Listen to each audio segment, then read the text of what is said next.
सन्माननीय सभापती महोदय, सन्माननीय सदस्य रणजितसिंह मोहिते पाटील साहेबांनी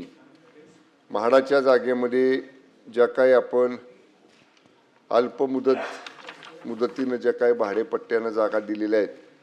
की ज्याच्यामध्ये महानंदाचे डेअरी असतील, काही बूथ असतील, काही स्टॉल्स असतील, काही छोट्या पिठाच्या गिरण्या असतील, या संदर्भात म्हाडाने वेळोवेळी दिनांक 19/9/91 रोजीच्या ठराव क्रमांक 1957, त्याचप्रमाणे दिनांक 16/11/1992चा ठराव क्रमांक 3094, 26/11/2009चा ठराव क्रमांक 247/26/49 अशा वेगवेगळ्या ठरावान्वये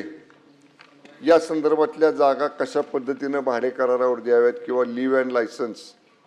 या पद्धतीने द्याव्यात याच्या बाबतीतलं वेगवेगळे ठराव पारित केलेले आहेत. त्याप्रमाणे ह्या जागा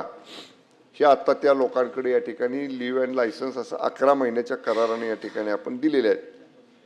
याचा उद्देश हाच आहे की त्या म्हाडा वसाहतींमध्ये जे लोक राहतात त्यांना ह्या काही सुविधा ज्या उपलब्ध करून या जागांमध्ये मिळतात त्या मिळाव्यात. मालकी म्हाडाची आहे आणि आता अशी परिस्थिती आहे की या सन्माननीय आमदार रणजितसिंह मोहिते पाटील साहेब जे म्हणतायत यांना दीर्घ मुदतीने ह्या जागा देणार का? मुळात तर या जागा दीर्घ मुदतीने द्यायच्या झाल्या तर त्याच्यासाठी काही धोरण हे म्हाडाचं या ठिकाणी विशेषतः आपल्याला ठरवावं लागेल आणि म्हणून वेगवेगळे प्रस्ताव, वेगवेगळी मागणी अशा गाळेधारकांच्याकडनं या बाबतीत आपल्याकडे या ठिकाणी आलेली आहे. सन्मान्य सदस्यांची भावना एकच आहे की एका ठिकाणी सगळ्या सवलती मिळाव्यात किंवा एका ठिकाणी सगळ्या सुविधा प्राप्त व्हाव्यात. मी या लक्षवेधीच्या अनुषंगानं सन्मान्य सदस्यांना सांगू इच्छितो की आम्ही सहमुख्य कार्यकारी अधिकारी मुंबई मंडळ यांच्या अध्यक्षतेखाली